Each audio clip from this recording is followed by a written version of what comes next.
الشيطان الرجيم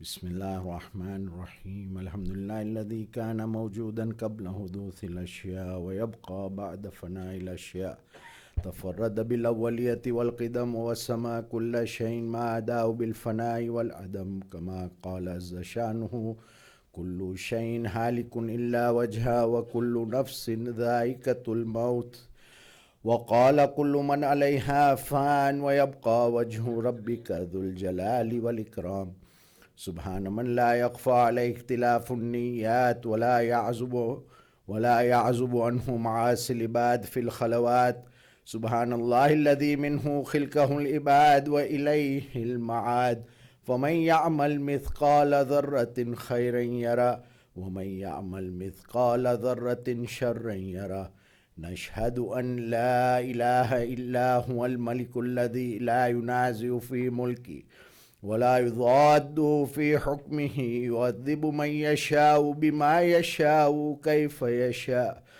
ويرحم من يشاء بما يشاء كيف يشاء تعذيبه المسيء عدل وعفوه تفضل ونشهد أن محمدا سيد المرسلين وخير المبشرين والمنذرين صلى الله عليه وآله الهداة المهديين من ركب سفينتهم نجا واهتدى ومن تخلف عنها ذل فغرق وهوى أوصيكم عباد الله بالاعتصام بالتقوى فإنه حبل متين وعروة الوثقى قال الله سبحانه وتعالى في كتابه المجيد وفرقان الحميد أعوذ بالله من الشيطان الرجيم والمؤمنون والمؤمنات بعضهم أولياء بعض يأمرون بالمعروف وينهون عن المنكر ويقيمون الصلاة ويؤتون الزكاة ويطيعون الله ورسوله أولئك سيرحمهم الله إن الله عزيز حكيم آمنا بالله وصدق الله العلي العظيم. Assalamu alaikum wa rahmatullahi wa barakatuh. Allah subhanahu wa ta'ala in Surah At-Tawbah, ayah number 71 tells us, as for the believing men and believing women, they are guardians of each other. They enjoin good and forbid evil, and keep up prayer and pay the poor rate, and obey Allah and His Messenger totally. As for these, Allah will show mercy to them. Surely Allah is mighty and wise. Our discussions has been on the social aspect of a community, a Muslim community.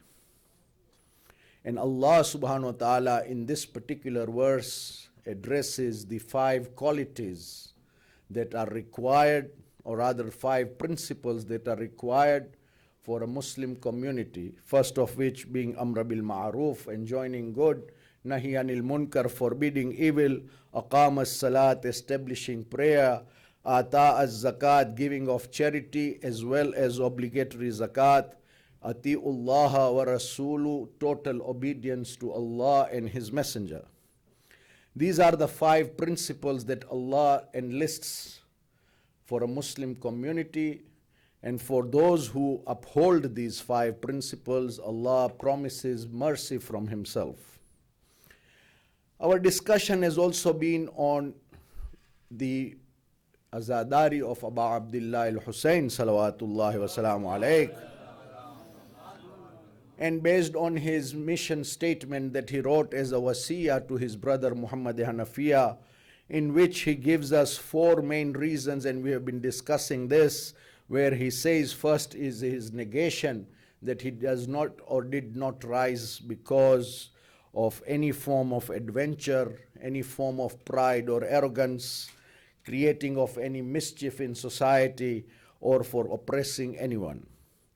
Then he says, إِنَّمَا خَرَجْتُ لِطَلَبِ الْإِصْلَاحِ الْأُمَّةِ جَدِّي, that I have only reason, the sole purpose of my rising up for this revolution is that I want to restore and reform the community of my grandfather. Now, the underlying factor is Islahil Ummati. It is the reformation of the Ummah of Rasulillah, not Deen of Rasulillah. So this must be kept consciously in our minds.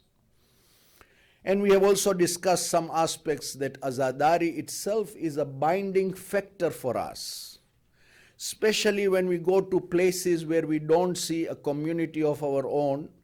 We see and seek a community which commemorates the Shahada of Abu Abdullah in the months of Muharram, and we seek to go to those centers irrespective of what ethnic grounds they have. And that Azadari is a religious issue, not a cultural issue. Yes, we may be commemorating certain things in a cultural manner. However, Azadari in itself is a religious matter. So we now come to this part where we need to implement this Azadari and this mission of Abu Abdullah. Azadari is in itself a method and a process of reformation. And therefore, because Abu Abdullah says that his mission is to reform the Ummah of his grandfather, we being part of the Ummah of Rasulillah, Muhammad Mustafa sallallahu alayhi wa sallam, our Azadari cannot be any different from the mission of Abu Abdullah. When he says, Uridu an Amr-bil-Ma'rouf and Nahi-anil-Munkar, meaning my intentions are entirely and solely to establish Amr-bil-Ma'rouf and Nahi-anil-Munkar, then at the same time, he rose up to reform the society with these two major principles. We too must reform ourselves as part of being Azadar of Abu Abdullah by reforming ourselves as the Ummah of Rasulillah. So this is a very important aspect. Now, what is Ma'ruf and what is Munkar? Ma'ruf is good that Allah sent through His prophets, that was finally completed by Rasulullah Muhammad Mustafa sallallahu alayhi wa sallam. And Munkar is those forbidden things that Allah Himself has forbidden for us. Now when we see this, Rasulullah, after Rasulullah's departure from this earth, Muslims started returning back to Jahiliyya, bringing about ignorance. And within 50 years, after Rasulullah's departure from this world, we see Muslims had gone farther away from the principles of Rasulullah that he had left behind as a legacy. This return of Jahiliyya, and that was being taken place in the name of Islam, that this is what Islam is. The Islam of Muawiyah, the Islam of Jahiliyya, that we were bringing back things that were far away and rather forbidden in Islam, that were being taken as part of Islam. And this is why Imam had to stand up and rise against such an Islam which was far away from the principles of Rasulullah. So, when we ask ourselves, what is the purpose of Azadari? The simplest answer we can give is, our Azadari cannot be any different from the purpose of Abu Abdullah. Simple and straightforward. Whatever his mission was, is our mission of Azadari. And when we get together here for Azadari during these morning months, what do? It is Amr-bil-Ma'rouf and Nahi-anil-Munkar. And these are two principles such that Abu Abdullah himself has narrated a particular hadith. He himself has been narrated as saying this in this tafsir of this ayah of Surah At-Tawbah, when he says that when you implement Amr-bil-Ma'rouf and Nahi-anil-Munkar in your society, every wajibat and every muharramat will find its own place in its right context. I am paraphrasing this, the hadith is quite lengthy, but the whole point is that when we establish Amr-bil-Ma'rouf, that is enjoining one another towards good, showing one another our mistakes, then we are actually fulfilling the purpose of Amr-bil-Ma'rouf and Nahi-anil-Munkar. It is not only the member. As a father, it is my duty to raise my children like that. As a person who is your friend, I am supposed to show you your mistakes. That is my responsibility. And at the same time, you as my friend need to show me my mistakes so that we all grow up in a healthy environment. Sallu ala Muhammad wa ala Muhammad. So we see that the only way to survive as a Muslim community and maintain our Muslim and Shia identity is by implementing these two principles of Amr-bil-Ma'rouf and Nahi-anil-Munkar. We ask Allah subhanahu wa ta'ala to grant us the tawfiq to be able to implement these two and be give us the tawfiq to be in the service of Allah subhanahu wa ta'ala at all times. Ameen ya Rabbal Alameen. Bismillah ar-Rahman ar-Rahim. Qul huwallahu ahad, Allahu samad. Lam yalid wa lam yulad wa lam yakul lahu kufuwan ahad.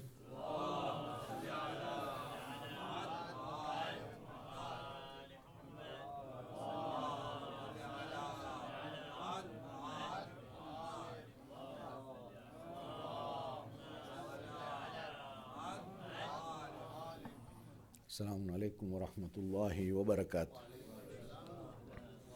A'udhu billahi minash shaitanir rajim. Bismillahir rahmanir rahim. Alhamdulillahi alladhi la ilaha illa huwa al-halimul kareem, ghafiru dhanbi wa qabilut tawb wa huwal ghafurur rahim. Subhana man sabakat rahmatuhu ghadaba wa basata al-yadayn bir-rahma. Subhana man lam yukallif nafsan illa duna wus'iha wa afa anis sayyiati wa lam yujazi biha. Subhana man la yazdad wa la ma'asi libadillah karaman wa juda wa ala kathrati dhunubi illa afhan wa safha. Nashhadu an la ilaha illa huwa latufu wa lal ibadi bijudi wal awadu wa lal mudhnibina bihilmi. Wa nashhadu anna Muhammadan nabiyyahu wa habibah.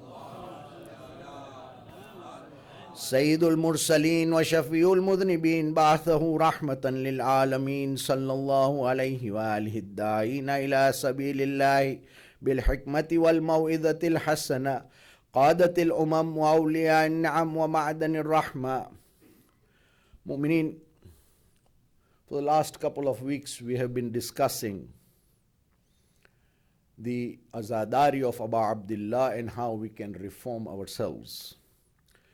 Moving forward, first and foremost, I advise myself and I advise all of you to adopt taqwa, fear of Allah, and be conscious of Him at all times. At the same time, we remind ourselves of the very famous hadith of our sixth Imam, Imam Ja'far as-Sadiq, salawatullahi wa salamu alayh, where he says, behave as ornaments for us, the Ahlul-bayt, and not to be against us as a shame. Tell people of goodness and protect your tongues and hold it from excessive talk, Imam says, and offensive speech. On the day of Ashura, after Abu Abdullah had finished and given all the exhortations that he did on that day and performing his hujjah, he finally addresses the enemy camp. And he says, Ya Shiyati ala Abi Sufyan, in lam yakun lakum dinun wa kuntum la takhafun al-ma'ad, fakunu ahraran fi dunyakum. A short sentence, but very meaningful and applicable in all times and eras. Imam says, O followers of Abu Sufyan and his family, if you do not have deen, and if you are not afraid of the day of Qiyamah, the day of judgment, then at least be free in your world, at least think freely in your worldly affairs. Imam is advising his opponents at that time, and he addresses the army of Umar ibn Sa'ad, but he is not saying, is not addressing it to Umar ibn Sa'ad, but saying Shiyati ala Abi Sufyan. Perhaps this address of Al Abi Sufyan is to tell us that Abu Sufyan is an icon, is a representative of total opposition to Islam and Rasulillah and total antagonism towards the Islamic values and teachings. So we need to take a cue from that anyone who brings us anything which is against Islamic values and teachings, we do not accept them. We should think freely and have real freedom, not the superficial freedom that we think we have. Having this in mind, today we want to talk about a very specific aspect of our day-to-day lives, and that is gender separation. Gender separation in our centers is not a cultural issue, mu'mineen, and we will discuss this in a moment. Gender separation has become an issue these days. Or remove the curtains, remove the partitions, do this, let women sit next to men and be there in our centers. Mu'mineen, this is something that we have to be very careful about. There are certain categories of gatherings where men and women can be together in full hijab and are permitted to interact, and we need to identify this, which we will do inshallah in the next khutbah. Prior to any discussion on this subject, we must at its onset recognize the non-permissible gatherings. There are two main principles. There are many other side issues, but these are the two main principles. First is any function in which hijab is not practiced, the correct hijab is not practiced, or not enforced, is not permissible, whatever the purpose. And secondly, free and unrestricted interaction between genders who are not mahram is not permissible. We must keep these two in our minds, that these are the red lines, we cannot cross those. And we will discuss the baseline of correct hijab, inshallah, in due course, and how it should be observed. To comprehend this issue of gender separation in our centers, let us look at the time of Rasulillah Muhammad Mustafa sallallahu alayhi wa sallam. The norm is that whenever Muslim societies, there is a gathering of Muslims, especially of a religious nature, men and women are segregated. Is there any basis of this in the time of Rasulullah? Yes. When Rasulullah was addressing the Muslims, whether they were new converts or whether they were migrants from Mecca to Medina as Muslims, there were women who in full hijab who used to attend the gatherings of Rasulullah and learn from him. However, Rasulullah used to recommend that when the session ended, the women would leave first, because there was very little space at that time. The women would leave first and then the men would follow. Ayatollah Murtaza Mutahari explains that it was a few years later that the second entrance was made to Masjidun Nabawi, where men and women had separate entrances altogether. And he says, a very profound sentence that he gives us is, Islam says neither imprisonment nor mixing. Instead, the sanctity of hijab and decent interaction is to be observed. We understand that when we come to the center, this is what we call Husseini Islamic Center, for example, whether we call it Ja'fari, whether we call it Mujtaba, whether we call it Ahlul-Kisa, or what other name. These names are all based on the Ahlul-bayt alayhimus salam, and therefore the principles of what Ahlul-bayt stood for must be kept upheld. And women and men do not mix in masajid. There is always the preserving of the climate of sanctity. In fact, Islam does not allow free mixing of the genders. And when we look at the Quran, this is the time of Rasulillah and the Aimma alayhimus salam. And we will come to that part, inshallah, where we see the eighth Imam, Imam Ali ibn Musa Rida, salawatullahi wa salamu alayk. We see there are many ahadith of various Aimma, but we will just quote this because most of us remember this. That is, with the sighting of the new moon of Muharram, he used to establish the majalis of Abu Abdullah al-Husayn, and he used to draw a curtain between the men and women. When we look at the Quran, for example, we see there is an issue that is being described by Allah subhanahu wa ta'ala of the meeting of Nabi Musa and Nabi Shuaib alayhimus salam. And we see that after Nabi Musa left Egypt and went towards Madian, and I will fast forward this, that part is in Surah Qasas. We see that Nabi Musa goes to rest under a tree by a well, and where he sees a lot of men who have come with their sheep to water their sheep, in which he sees also that there are two young women with their sheep on the side.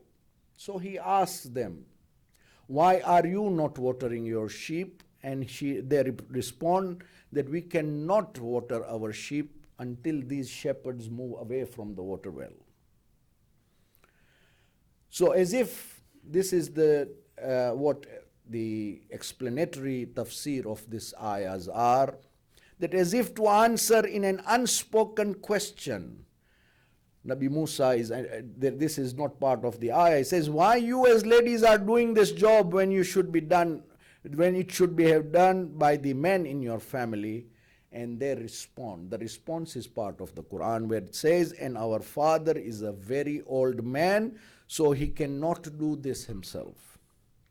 On realizing the modesty of these two women, who did not like to mix with strange men, Nabi Musa offered to help them. And he watered their sheep for them, and then went back to his place where he was resting, and rested and made a dua to Allah, saying, because he was hungry and thirsty and tired, he says, my Lord, surely I stand in need of whatever good you may send down to me. When these two daughters went to their father, that was Nabi Shuaib, where they narrated the incident, and he asked one of them to go back and call Nabi Musa, not knowing who he was at that time, and so that he may thank him for helping him. So this woman that comes back says, my father invites you so that he may recompense you with the wage of drawing water for us.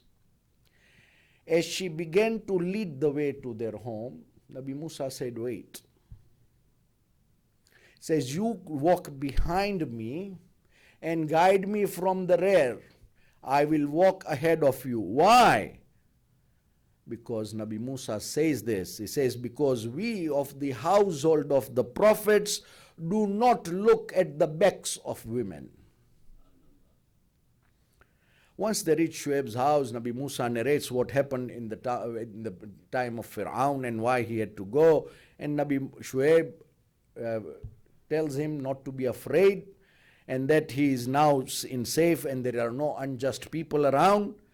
And one of the girls said, now this is the main part that we need to draw a lesson from. Although every ayah is a lesson for us, one of the girls says, oh my father, since we do not have a young man in the family, employ him to work for you. Surely the best person that you can employ is the one who is strong and trustworthy. She gives two reasons, strength and trustworthiness. And this man, that is Nabi Musa, has both of them. So Shuaib asks his daughter, you know about his strength because you saw him water your sheep. How do you know about his trustworthiness? And the daughter says and explains how Nabi Musa asked her to walk behind him. This is an important lesson for us, mu'mineen. We can just not come round here and in the name of Azadari of Abu Abdullah tell us that you remove all curtains and all partitions between men and women. Amongst the principles we learn from this event, we see that firstly, that there should be no free mixing of men and women. We see the daughters of Shuaib not mixing with the other shepherds, although they needed the water and watering of their sheep. And in fact, Amir-ul-Mu'mineen has warned us. In one of the hadiths, Imam Ali alayhi salatu wasalam, Allahumma salli ala, warns us and says, O people of Iraq, I have been informed that your women rub shoulders with men on the streets, not in the masajid, on the streets. Do you not feel ashamed? Imam asks. Do you not have that haya and modesty in you? Secondly, when we see that whenever it is necessary, yes, the women can come out of their house for social, political, and economic reasons where it is a necessity, there is no problem, but it must be done with modesty. Modesty here is haya. And the third is, even in permissible interaction, modesty must be observed in talking and interacting between the two genders who are not mahram. These are principles based on this particular event, plus the principles of Surah Nur that we don't have time for. So many times we are asked, this cultural separation, is this separation of men and women that we have in our centers a cultural practice or a religious one? We have just seen that these are based on principles of the Quran and the lives of the Ahlul-bayt alayhimus salam. This is not a cultural heritage. In fact, this is a principle not only in Islam, but for all monotheistic religions, because this event that we just spoke about was about Nabi Musa, who came with Tawrat for Banu Israel. And we see that this is not cultural. Why? Because we know that the two cultures that we have already left to adopt Islam of the Ahlul-bayt, Hinduism as well as Ismailism, both of them neither have this concept of separation nor do they practice it. This is specific for us. And when we look at Western culture, the countries that we live in the West, even they have started realizing this, mu'mineen. I want to give you some statistics very quickly so that we can understand that even the Western societies are now realizing that free mixing has its own ills and evils that come with it. Just before the turn of the century, some 18 years ago, administrators from various schools in the USA, Canada, and some of South America got together to start a study about gender separation in schools. In 2002, there were 11 schools in United States of America that adopted this change of making single-sex schools instead of the mixed schools. The results of these schools in terms of academic performance and achievement was phenomenal. Within 2 to 3 years, the failed schools, the E schools and the D schools raised themselves to a B rank. This happened just within 2 or 3 years of the change. Among these is a school in Tampa, Florida. In 2012, 10 years later, there were 850, from 11 to 850 schools in the United States that had adopted gender separation, and in which Tampa is also one of them. In 2012, the EU, the European Union, also realized that they needed to do something, and they got together And today they have more than 550 schools that are single-sex schools, and even they have adopted this, and they also confirm academic achievement for this. When it comes to our center, we get some ill-informed and biased opinions in favor of mixing the genders in our centers and misinforming our young ones because they like this. When such promoters bring up such a subject, the question we need to ask is it because we want academic, mental, and psychological development of our up-and-coming generations? Or is it that we want to encourage social interaction such that it could easily lead to promiscuity? Mu'minin, this is a community of the Imam of the time. This is not a social club. And it is our responsibility to maintain the correct atmosphere, at least in these precincts which are belonging to the Imam of our time. We need to be very careful, extremely careful about these issues that could easily not be Islamic. However, we need to be sincere and not bring about our desires, our whims, and our excuses for change. This will land us in trouble, where we shall not be able to answer our Lord when we return back to Him. At the same time, we need to instill haya, modesty, within the precincts of the centers, at least, and within our generations, inshallah.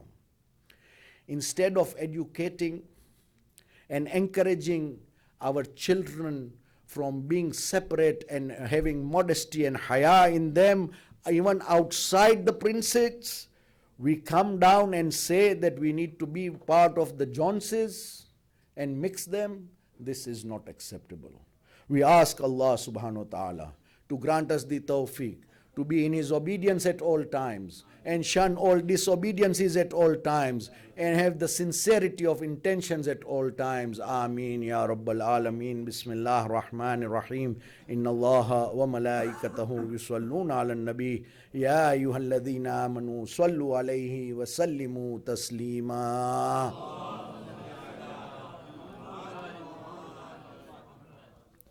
اللهم صل على سيد المرسلين وشفيع المذنبين نبينا محمد صلى الله عليه وآله وعلى إمام المسلمين وقائد الغر المحجلين أمير المؤمنين علي بن أبي طالب وعلى سيدة نساء العالمين وبذة خاتم النبيين سيدتنا فاطمة بنت رسول الله وعلى السبط الرحمة وإمام الهدى الحسن والحسين سيد شباب أهل الجنة وعلى أئمة المسلمين علي بن الحسين ومحمد بن علي وجعفر بن محمد وموسى بن جعفر وعلي بن موسى ومحمد بن علي وعلي بن محمد والحسن بن علي عليهم الصلاة والسلام. اللهم صل على مولانا صاحب الزمان. ما هي آثار البدع والطغيان هادي ابن شرك والنفاق حاسدي فروع البغي والشكاك صلوات الله والسلام عليه وعلى آباء الكرام ما اتصلت الليالي والأيام. اللهم عجل فرجه وسهل مخرجه وقل ناذرنا بنظرة منا إليه واجعلنا من المستشهدين بين يديه وتفضل على أمرائنا المؤمنين بمزيد التوفيقات وازدياد الإقبال وألو الدرجات. اللهم افعل بنا ما أنت أهل ولا تفعل بنا ما نحن أهل بجاه محمد وآله المعصومين صلوات الله عليهم أجمعين. اللهم اجعلنا ممن يذكر فتنفعه الذكرى. إن الله يأمر بالعدل والإحسان وإيتاء ذي القربى وينهى عن الفحشاء والمنكر والبغي يعظكم لعلكم تذكرون. بسم الله الرحمن الرحيم. والعصر إن الإنسان لفي خسر إلا الذين آمنوا وعملوا الصالحات وتواصوا بالحق وتواصوا بالصبر.